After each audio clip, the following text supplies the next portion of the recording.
Hey guys, welcome back to today's video.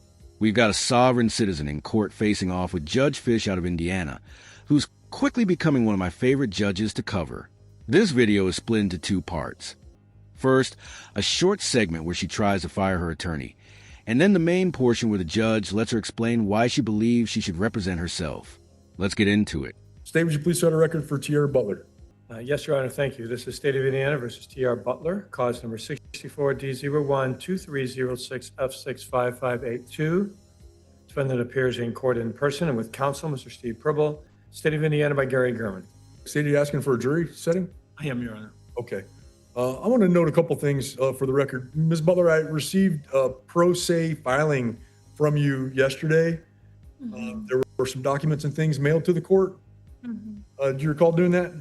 You recall sending this to the court? I sent it to the young lady, yes. Okay, so I am going to scan this, put it up into your file, but I just want to note for the record that we don't permit what's called hybrid representation, okay? So you have counsel, you can't also submit matters on your own behalf. Anything you want to submit to the court, you have to submit through your attorney. Do you understand that? Yes. You do understand that? Yes. Okay, and then the matters that you submitted aren't matters that we understand in this court. You submitted what we refer to as pseudo-legal jargon or matters that are contractual in nature and have nothing at all to do with a criminal court case. So I'll upload them into the case, but I'm also going to strike them from the record. Okay? Just so you're aware. Mail that to the clerk. I didn't mail it to, that's private that you have, the documents that you have. Do you have another case pending somewhere in the court system other than this one? It's just this case here. Those was private documents. It wasn't for public only. Is this something you want to file with the clerk? No, it wasn't filing with the court. No, it wasn't supposed to file with the court. It's supposed to file with the head clerk, Jessica. And are you trying to file a case or something other than in this case? It's referring to this case, yes. Okay, so Yes. we'll upload them into the file and strike them from the record, as I mentioned. Before we adjourn, Your Honor, I know Ms. Butler wanted to make a statement if court would allow that. Okay, go ahead. How you doing? The reason why I might have to let Mr. Pribble go because I'm not being helped with my case. There's a lot of violations that happen towards me. There's a lot of my evidence has been tainted, and it's a one-sided case. There's a lot of due process violations that occur, and no one want to listen. Everybody's being selective-minded, and I just want to address that to the court. I have so much evidence that I have presented in this court to show you, to prove to you, show facts, and also show you there's a lot of concealment within this court. So I'm asking you, can you address somebody to assist me in that matter? I believe the court has already appointed someone to assist you. He's sitting right next to you. You're a public defender. You might not agree with his advice, but that doesn't change the role he's there to fulfill. Ma'am, we appointed the Porter County Public Defender Service, I believe, to represent you. Are you in this matter privately, Mr. Pribble? No, I'm not. So we appointed the Porter County Public Defender Service to represent you, ma'am. I appoint them, and then they appoint a lawyer. So you've got Mr. Pribble involved in the case. You can't pick and choose what lawyer you get when you ask the court to appoint counsel for you. You get what you get. I get that, sir. Okay? But only thing, the reason why I ask is because I feel like I'm not being helped. I see like I can do it myself and present this as pro se, but evidently it's just being delayed continuously. Well, ma'am, if you want me to do what's called a Feretta hearing and make a determination whether you can represent yourself without counsel, are you prepared to do that? Yes, I am, sir. Okay. I mean, I can do that Feretta hearing, but I'll let Mr. Pribble go for the day, and I'll hold you until we're completed with the rest of our business. I'm not going to make all these other people wait while I go through a Feretta hearing with you, because it takes a little bit of time. It does. Okay. And I'm Is going to that- ask Bill, Is it can you? possible I can come back? What'd you say, Judy? What'd you say, Hearing ma'am? myself. Okay. So So here's a form that I need you to review, and you can step back, and then I'll call you back up here at the end. We can go through the Ferretta with you. Can I come back? Come back when? What time is it? Around 12:30? Oh, no, ma'am.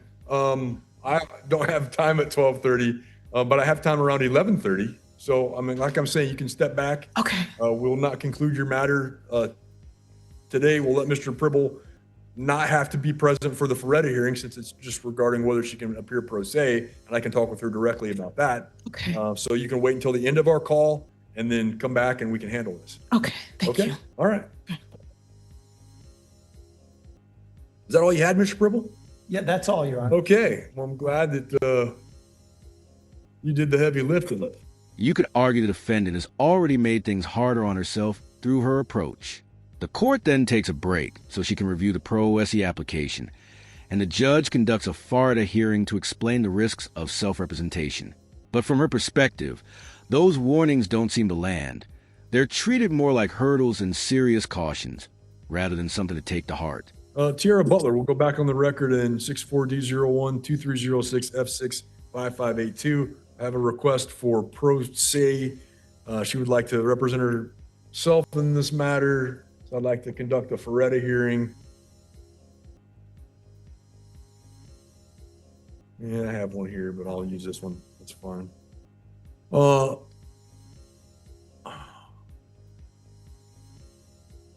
Ms. Butler, please raise your hand to be sworn. Do you swear or affirm under penalty of perjury to tell the whole truth and nothing but the truth? Yes. Okay, thank you.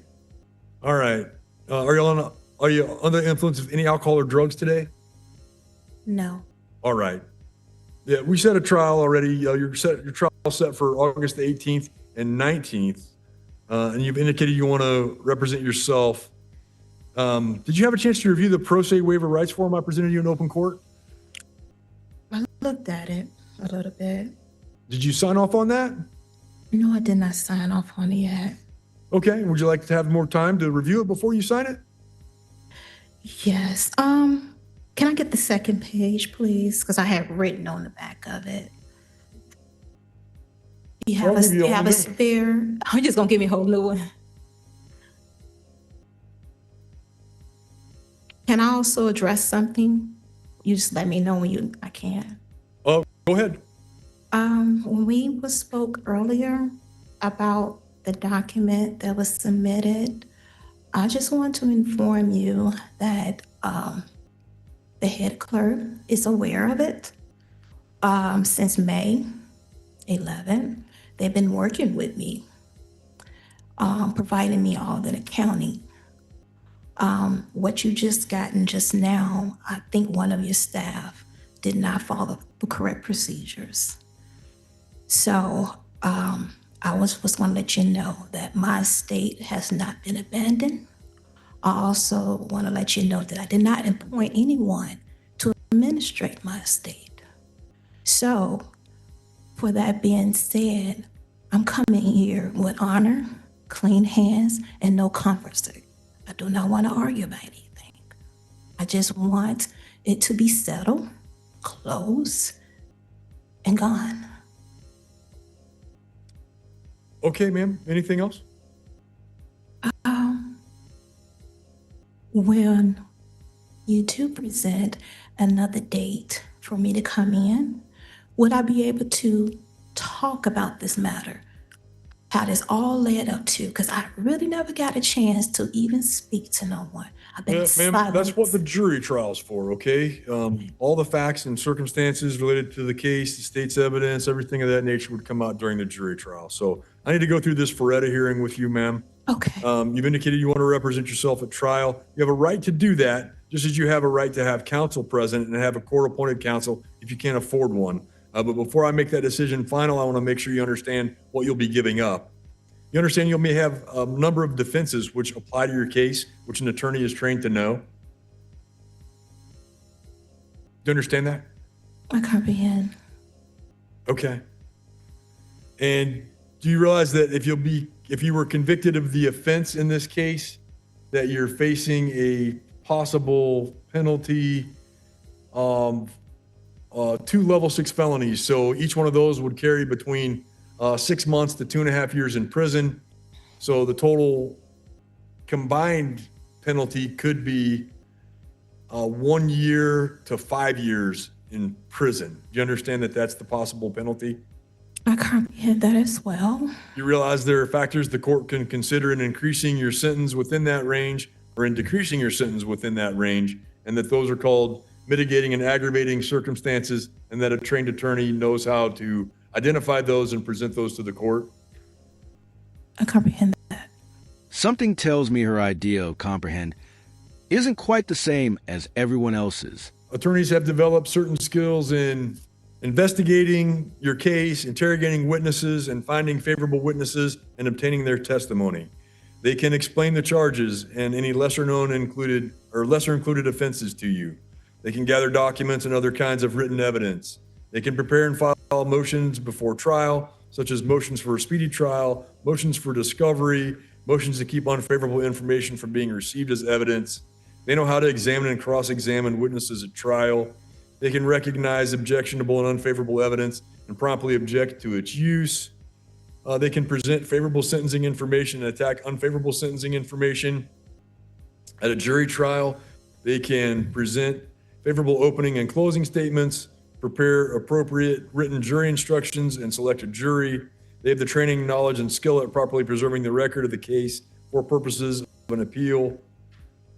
An attorney can also evaluate the strengths or weaknesses of the case against you and give you expert advice on whether you should attempt to seek a plea agreement with the state, which may result in the dismissal of some of the charges and a recommendation for a favorable sentence in return for your plea of guilty. Do you understand all that? I comprehend it. Okay.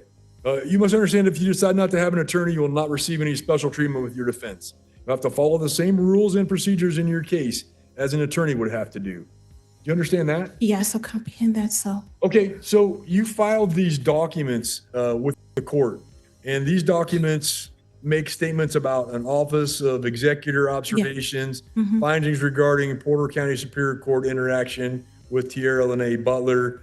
You talk about final order to settle and close, different things like this. And then there's like a recitation of chronology, different things of that nature. And a few minutes ago, you mentioned something about how the clerk's office is helping you like settle your accounts and different things of that nature. You understand that those aren't themes or processes that are part of the criminal court proceeding? Well, I had did some research on my case, and I noticed that I had ended up that's not the question I asked. No. I think you misunderstood the question. It's not criminal. It's not criminal. Oh, you're here in a criminal proceeding. Do you understand that? Yes, I am in a criminal proceeding, but like I've been trying to explain ever since when I had. Well, I need you to answer the question I asked you. Okay. Which was whether you understand that these documents and things that you follow with the clerk's office. What's the receipt date on this? It should be April 16th or 15th. April 16th it was received, so just yesterday. That these aren't criminal matters that you followed with the court? Those aren't criminal matters, the violations that have been held against me. Yes, that's a lot of violations. You understand they're not, though. I mean, these aren't things of a criminal nature that would be part of this criminal case. Well, you saying what I just filed is not what? Criminal? This Explain a little bit clearer. These papers seem to indicate that you're trying to proceed in equity or under some sort of a pseudo-legal jargon, some type of a... Is we in the Article Court 3 right now? Say again? Are we in the Article Court 3 right now? I don't understand what you mean. This is the Supreme Court of Porter County. Okay, so we basically still in the same court as administrator. So you're basically trying to administrate a mistake. What I was letting you know. Okay, Ms. Butler, you understand that these administrative things that you're talking about aren't part of this court proceeding? I know. I'm aware of that. I was talking to myself. Well, maybe you should tell yourself that you're an idiot. But what I'm saying is I have done some research, okay? And I actually wanted to address it. And I'm not getting no assistance with the public defender, okay? What are you trying to address, ma'am? my innocence of the matter, and also the violations, the due process, the unverified information, the lying, the evaluation. I've been forced to be drugged without a cell hearing. My evidence that was held from me when what's his name? Jeffrey Clymer had ordered the prosecutor to meet me in private to see my documents. I mean, the evidence held against me, and he refused to present them to me. That's a brand new violation because it worked in my favor when I first got it. Then also Ms. on the Butler, record. I'm trying to get you through this Hold on. Feretta hearing. I know, but you asked me, and I'm trying to explain the violations. Okay. Right, but those aren't violations that are They are part of this court proceeding. now on this court proceeding. If you have something that you plan to file related to that, it has to be filed through your attorney because you And still have an attorney. I did that too. You know what he did? I don't know, man. Ignored me. And that really should have been the first indication that representing yourself might not be the best move or the strongest path to success. What you have filed through the clerk's office, you're saying are matters in equity. We don't recognize what you're talking about in You these guys filings. this is a bank. This is a bank. I understand how the What'd you court- say? This court system operates like a bank. Okay, it doesn't, ma'am. This It court system operates. doesn't operate like Yes, a bank it in any way whatsoever. Hold on, let me finish. No. I'm not going to let you finish that Okay. particular I statement. said I want to Because I conversation. just Don't need- want to argue. I need you anything. to, I just want you to redirect it. understand me mentally. I did the mental thing just fine. Okay. I'm not worried about any mental thing. Okay, What I'm worried okay. about is the conception you may have that this is some sort of court of equity or some sort of a business transaction, some sort of a bank, something of that nature, because it is none of those things. You realize that? This is a criminal court. Yes, it is. This setting is. We're not an Article 3 court. That's a federal concept. Yes. You understand that? Yes, I am. Okay, we're an Article 7 court, if you must know, in the state of Indiana, separate judicial branch, Yes. not any of the things that you've said here. Yes. So what I need you to tell me is Okay. whether you are understanding that you have to follow, if you're going to represent yourself, you have to follow all the rules and regulations that are promulgated by the courts of Indiana. You have to follow the criminal rules. You have to follow the trial rules. Yes. Will you do that? Yes. Yes. You Yes. will do that. Yes. So you understand that what you filed yesterday can be stricken under the record. Under the trial rules, under Indiana Trial Rule 12F, because it's impertinent to anything that is going on in this proceeding. You realize that? I understand that in a sense, but like I keep explaining to you, it was not supposed to be filed in the court. That's the difference. You filed it at the clerk's office. Yes. Well, let's carry that out for a minute. Yes. It's a difference. What's the name of the clerk's office? The court's office is the clerk of clerks. Clerk of clerks. Clerk Yes. of courts, right? So there are Yes. clerks. So if you Yes. file something and you have a case pending, they send that to your case. Unless you try to open a case of your own, No. you're trying to open litigation of your own. No. Okay. What I am. This has to be presented in your court case here that you have pending before us. Okay. you're So telling you will me not to strike follow it? the rules. You won't strike it down, or you will strike Oh, it? it has to be stricken. It is impertinent to anything we're doing here. You understand? No, I don't understand. Okay. How you You just have strike- filed documents making commercial demands, demanding accountings, Yes. challenging the capitalization. No, you didn't do that, but challenging different things about who you are and who you would in equity Yes. minister to, And for those me, kinds of things.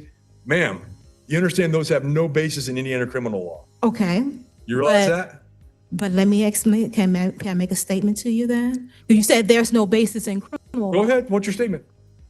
What I also want to say something, and I also am a minister, and I want to read this on the record, okay?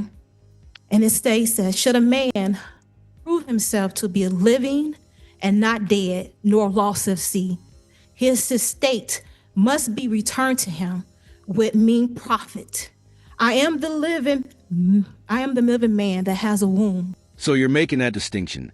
But regardless of how you phrase it, the law applies the same way to everyone. All right, enough joking. Let's let her finish, and then hear how Judge Fish responds. I have accepted appointment of this office of executor. As such, this office gives notice of its observations and findings. And now I have issued orders, okay? And in the scripture, the living and the spiritual man judgeth over all things, yet he shall be judged by no man. And that's 1 Corinthians chapter 2, verse 15. Like I said, I came here with clean hands. And I'm now the executor. My estate has no longer been abandoned. And I don't allow no more trespassing and interloping upon and administrating it. I discovered a lot of things along the way, putting me in this position.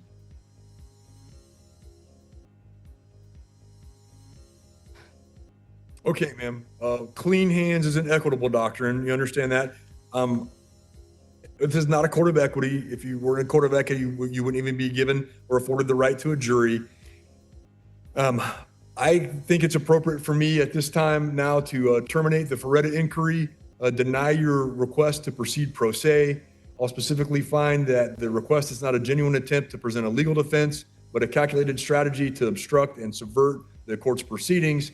The defendant's utilizing rhetoric of what would typically be called a sovereign citizen movement, including raising nonsensical challenges and attempting to apply commercial law to criminal prosecution or equitable law. No, that's not ma'am, you true. keep saying no, but you're talking over me and I don't appreciate it because I'm trying to rule. The right of self-representation is not a license to abuse the dignity of the courtroom or nor relevant rules of procedure and substantive law. Based on the defendant's filings and her statements in open court, court finds she's unwilling to comply with rules of procedure and intends to use self-representation solely for deliberate disruption of the proceedings. The request to proceed pro se is denied and appointed counsel will remain on the case. We're adjourned. All right, that brings us to the end of the video. A lot of sovereign citizens treat self-representation as an absolute right, but the courts have addressed this many times, including at the Supreme Court level in Florida versus California. In that decision, the court made it clear that a judge can terminate a defendant's self-representation if they engage in serious, obstructive behavior. It also allows the court to appoint standby counsel, even over the defendant's objection. To step in if needed to end this case, Judge Fish determined early on that allowing self-representation would likely interfere with the normal proceedings, and acted accordingly before things could get out of hand. If you enjoyed the video, hit the like button. If you didn't hit dislike, either way, leave a comment below and subscribe with notifications on so you don't miss any future content.